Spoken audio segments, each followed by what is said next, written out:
When I met you in the summer, to my heartbeat sound,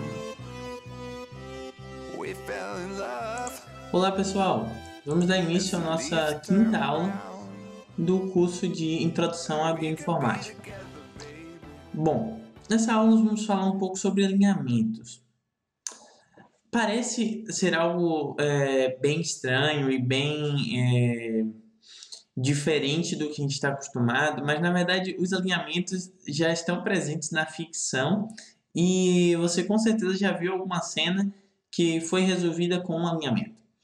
Por exemplo, se você acompanha alguma série policial, como por exemplo CSI, ou 24 Horas, ou Dexter, você já viu uma cena do crime, de algum crime fictício, aonde você tem a vítima, nesse exemplo aqui seria esse camarada, e do nada, sempre acontece nesses seriados do agente encontrar uma amostra, seja um pelo, seja unha ou qualquer coisa do gênero, que identifica as pessoas que tiveram naquele local. Então, dessa amostra é extraído o DNA e comparado com um banco de dados de criminosos. Esse banco de dados de criminosos indica qual seria o possível suspeito daquela que estava presente naquela cena e dá indícios da pista para o policial fechar o caso. Bom, mas uma coisa que eu sempre me perguntei quando eu via cenas desse tipo era como eles fazem essa comparação entre genomas, já que a gente já viu nas aulas anteriores que o genoma ele é uma sequência, uma string de letras ATCG. Se você não acompanhou a aula sobre introdução à bioinformática, vocês podem dar uma olhada na aula 1. Eu vou colocar o link no final desse vídeo. Ou vocês podem também olhar lá no canal a aula 1 de Introdução à Bioinformática. Então, como é feita a comparação entre essas sequências de DNA? Por meio de alinhamento. Então, basicamente, você tem uma sequência, que foi a sequência coletada, que seria a sequência 1 nesse nosso exemplo, e você tem diversas outras sequências para comparar, que seriam, nesse caso, fragmentos de DNA de criminosos, vamos supor. A partir daí, o alinhamento é você padronizar o tamanho dessas sequências a ponto de conseguir comparar elas e encontrar as sequências mais similares com a sequência que você adquiriu.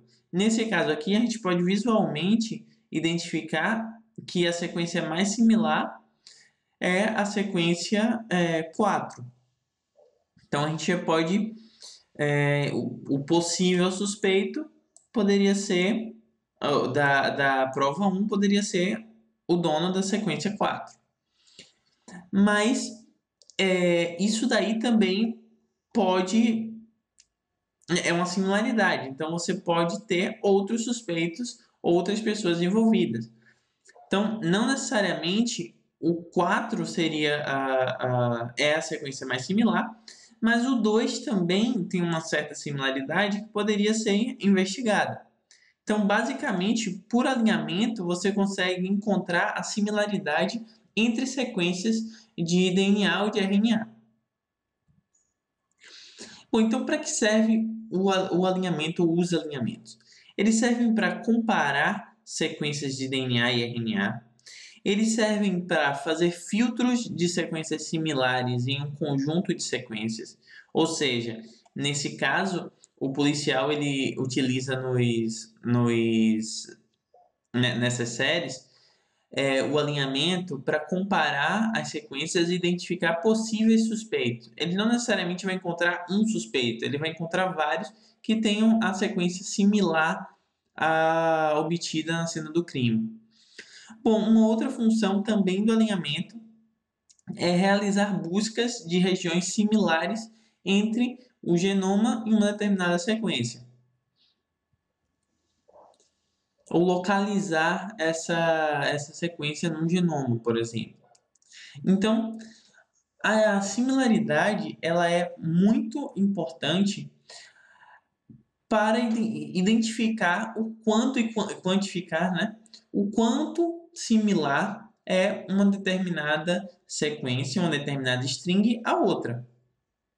A gente está conversando de sequência de genoma, mas essas técnicas elas também são utilizadas para comparar uma palavra com outra e ver o quanto ela é similar, por exemplo. Ou um texto com outro e o quanto ele é similar. Bom, então, com isso, a similaridade ela é utilizada para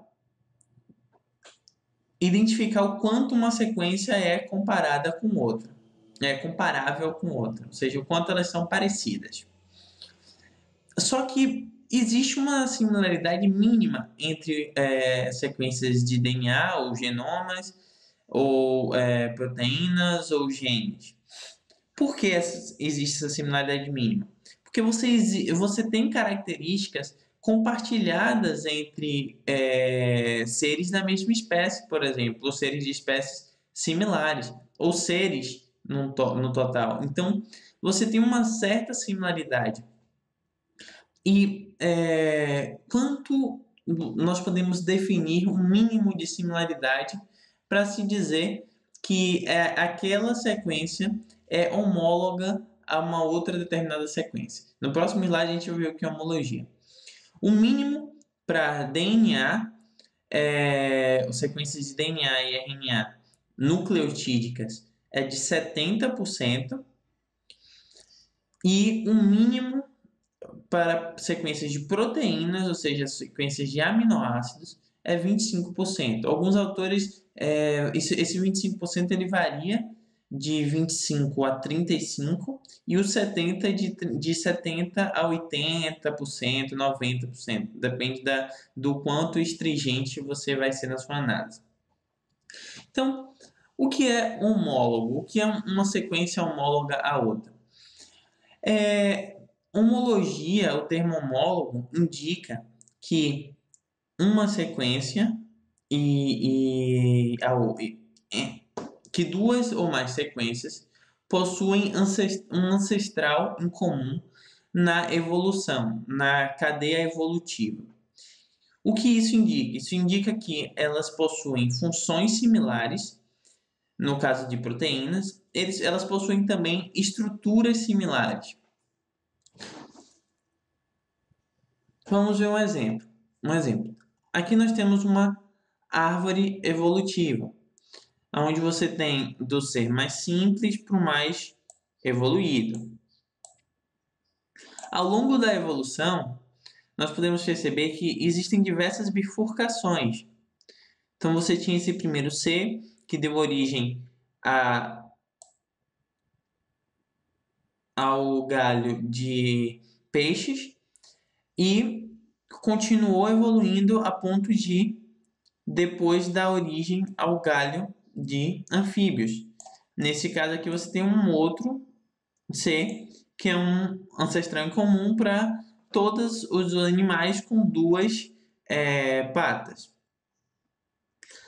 A partir daqui ele continuou evoluindo e chegou a esse estado aonde ele foi um comum ancestral, ele bifurcou essa árvore entre mamíferos de 4 patas e mamíferos de 2 patas, como o Homo sapiens, e assim por diante. Então, essa árvore simples é só para você ter uma ideia do que é uma árvore evolutiva, de uma forma bem simples, e o que é um ancestral em comum. Ancestral em comum é uma espécie ou um indivíduo, vamos dizer assim, um ancestral, evolutivamente falando, entre galhos da árvore evolutiva.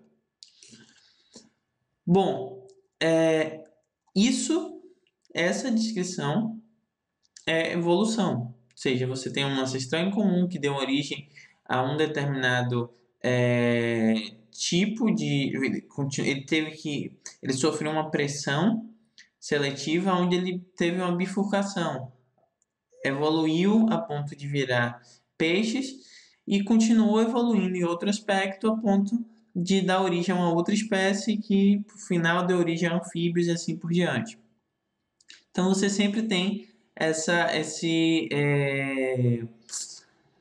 essa bifurcação. São sempre binárias as ligações entre um ancestral comum e as espécies posteriores a ele. Isso não é evolução, não é uma árvore evolutiva. Isso é uma árvore evolutiva. Ou seja, essa informação aqui é totalmente quebrada. Porque o que você tem aqui? Que um peixe deu origem a uma salamandra, deu origem a um gato e deu origem a você.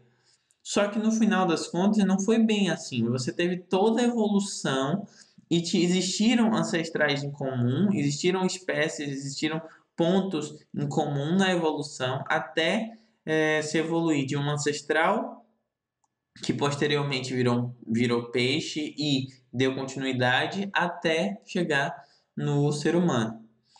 Bom, é simples também entender no sentido de se você fosse avaliar uma árvore familiar. Os ancestrais em comum seriam os pais, os avós e os bisavós. Por exemplo, os bisavós eles deram origem aos primos de segundo grau e uma outra parte dessa árvore deu origem aos avós. Os avós, por sua vez, deram origem aos seus primos de primeiro grau e aos seus pais. Eles são ancestrais incomuns aos seus primos e aos seus pais. Os seus pais, por sua vez, eles são ancestrais em comum a você e aos seus sobrinhos. E assim por diante. É dessa forma que você consegue avaliar uma árvore familiar.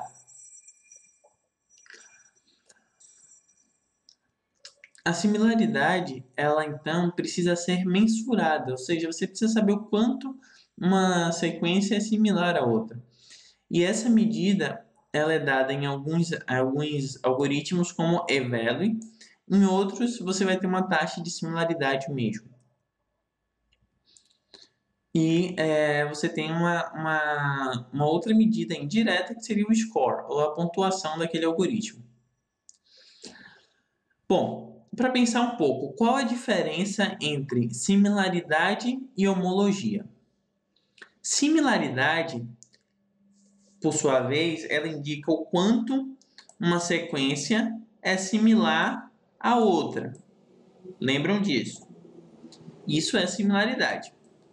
O que seria homologia é quando essas sequências elas têm uma alta taxa de similaridade, que essa alta taxa de similaridade indica que evolutivamente elas tiveram um ancestral em comum. Ou seja, em algum momento você teve essa bifurcação na história evolutiva daquela sequência. Isso indica que ela tem similaridade, ela tem coisas em comuns entre um ancestral e ela, e consequentemente entre as proles desse ancestral, ou seja, também entre esse branch em alguns casos. Bom, então toda sequência homóloga ela tem uma alta taxa de similaridade. Toda sequência não homóloga ela tem uma baixa taxa de similaridade. Então a similaridade ela acaba sendo a forma de indicar, de mensurar a homologia, e a homologia, por sua vez, indica a presença do ancestral em comum ou esse relacionamento binário entre as sequências. Bom, Os alinhamentos eles têm basicamente dois tipos, os globais e os locais. Os globais, eles alinham toda a extensão da sequência. No caso dos locais, você tem o alinhamento apenas das sequências, das partes das sequências envolvidas e a região, a área com a melhor pontuação. Então, se começar a ter uma baixa pontuação ao estender o alinhamento, no caso do local, ele vai quebrar e não vai te mostrar o resto da sequência. No caso do global, ele vai alinhar toda a sequência, como a gente viu naquele exemplo anterior. Essa basicamente é a diferença. No caso do local, você teria, vamos supor, a sequência 1 e a sequência 2 sendo alinhada, só que ele só te retornaria esse bloco de alinhamento. Por quê? Porque é o bloco que tem uma maior taxa de similaridade. À medida que ele vai expandindo, você vê que ele não tem uma taxa de similaridade. Então, nesse caso, ele iria baixar o score do alinhamento. E ao baixar o score não é interessante porque você quer saber a região mais similar. Então, por isso, ele não alinha ele não expande o alinhamento. No caso do global, ele já vai alinhar toda a sequência com toda a segunda sequência. Então, a sequência 1 ele vai alinhar com toda a sequência 2 e assim você vai identificar o quanto similar é uma sequência inteira com uma outra. Bom, uma das características do alinhamento global é que as regiões de baixo score, como a gente viu aqui no exemplo anterior, essa região, elas são mantidas, enquanto no alinhamento global, no alinhamento local, elas são removidas do alinhamento, ou seja, ele não vai alinhar essa parte de baixa similaridade. Um outro ponto é um dos algoritmos. Outro ponto é que o alinhamento global ele utiliza em consideração toda a sequência e não apenas o trecho mais similar, ou seja, de melhor score. Um dos algoritmos mais conhecidos de alinhamento global é o Needman-Wamsley. Bom, esse algoritmo de Needman-Wamsley ele alinha duas sequências, denominadas aqui como A e B. Eu vou mostrar para vocês quais são elas e vou explicar cada passo do Needman-Wamsley. Ele é um algoritmo que ele utiliza programação dinâmica, ou seja, ele aprimora, ele tenta realizar a maximização desse resultado a ponto de obter o melhor alinhamento possível de uma forma exata daquelas duas sequências. Bom, ele sempre vai obter o melhor alinhamento daquelas sequências. Ou seja, o resultado final dele sempre vai ser o melhor alinhamento. Por isso que esse tipo de algoritmo ele é utilizado na bioinformática como um padrão ouro de alinhamento. Mais para frente nós vamos ver as desvantagens e vantagens dele e o porquê não se utiliza sempre o Needman-Wamsley. Bom, como ele funciona? Inicialmente, nesse exemplo aqui, nós vamos comparar duas sequências. Essa sequência está representada na coluna 1 e essa sequência é representada na linha 1. Então, nós vamos comparar elas, alinhar elas. Ele inicializa uma matriz e também inicializa uma função de pontuação. Essa função de pontuação ela vai ser utilizada para alinhar a matriz. Ou para preencher toda essa matriz. Então, essa matriz ela vai ser preenchida mediante ao score de comparação. Ou seja, aqui a gente tem a forma de pontuar o quanto similar ou não é uma sequência com outra, uma casa com outra.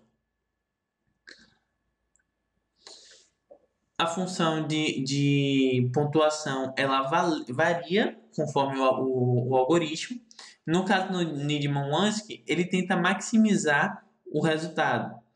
Ou seja, ele sempre vai tentar fazer a ponderação entre a função de pontuação e a matriz de mérito, onde essa matriz de mérito você tem a pontuação baseada em quando um nucleotídeo ele é igual ao outro ou quando ele é diferente um do outro. Nesse caso aqui, 2 seria a pontuação de toda vez que uma letra é igual à outra, um nucleotídeo é igual ao outro, e menos 1 toda vez que um nucleotídeo é diferente do outro.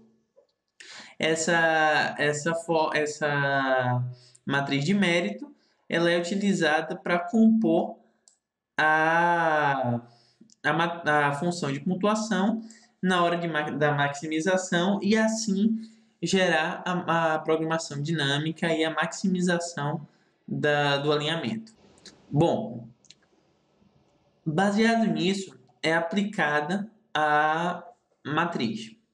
Como é aplicado as funções de pontuamento, de pontuação, desculpa, para preenchimento da matriz. Então, basicamente, você vai calculando, o algoritmo ele vai calculando o quanto similar é o T com C, o G com o T, o C com o T, o T com o T, nesse caso, 2. E aí ele vai percorrendo toda essa pontuação ou toda essa tabela a fim de preenchê-la como um todo.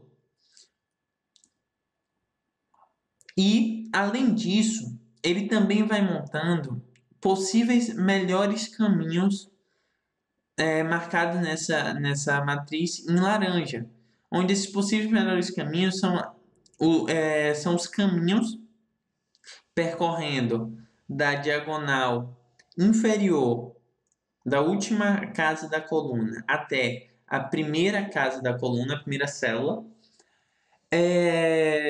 ou a última célula, e obtendo o maior valor de score. É dessa forma que você encontra, que o Needham-Wamsky encontra a melhor pontuação e coloca no alinhamento os gaps que a gente discutiu nas aulas anteriores, que seriam mutações de inserção ou deleção que são representadas no alinhamento como gaps. Então, nesse caso, você vai, a partir da montagem dessa matriz, o algoritmo ele vai percorrer voltando o melhor caminho e montando o melhor alinhamento para aquelas duas sequências. Bom, a pontuação máxima de alinhamento para duas sequências é 10. Ele realiza esse traceback, que é o retorno dessas sequências a ponto de alinhar, das casas a ponto de alinhar as sequências. Bom, a partir daí ele começa a olhar da última casa e avaliar o seguinte: se a melhor casa é para cima ou é na diagonal, ele vai alinhar XY com a célula YI. Se for para cima, ele vai alinhar YI com o espaço. Se for à esquerda, que é o gap, tá? Se for à esquerda, ele vai alinhar o XI com o espaço. Então, basicamente, é assim que ele vai percorrendo toda a matriz e montando o alinhamento. Nesse caso, ele começou aqui do 10, seguiu para a próxima casa, que foi o 10, ou seja, ele vai inserir um espaço no YI. Ou seja, a primeira coluna, a última sequência seria o A alinhado com gap. Em seguida, ele vai percorrendo o 10.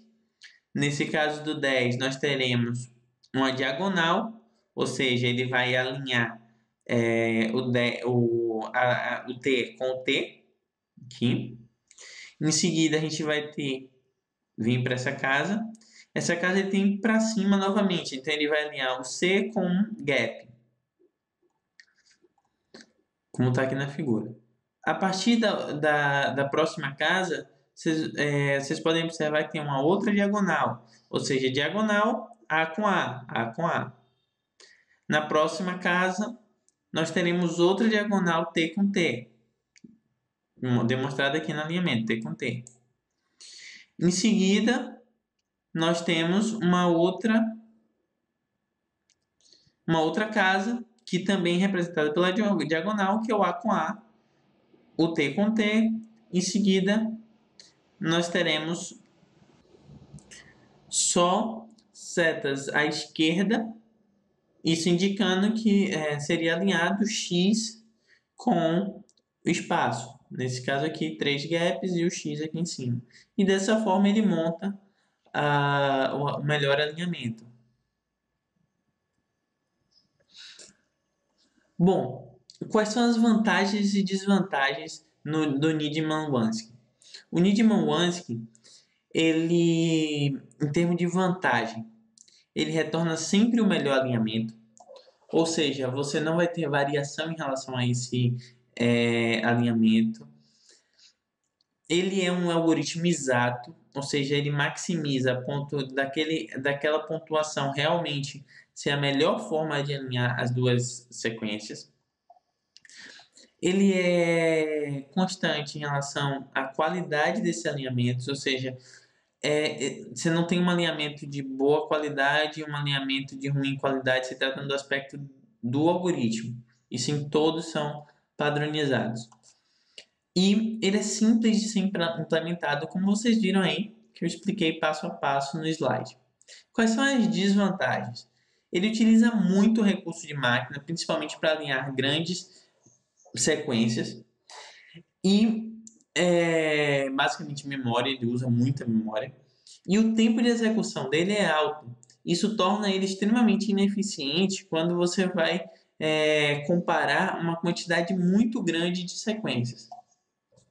Na próxima aula, nós vamos ver outros algoritmos de alinhamento global e local. E assim, dando continuidade às nossas aulas de alinhamento. Ok? Espero que tenham gostado. Até semana que vem. Vou nessa. Fui!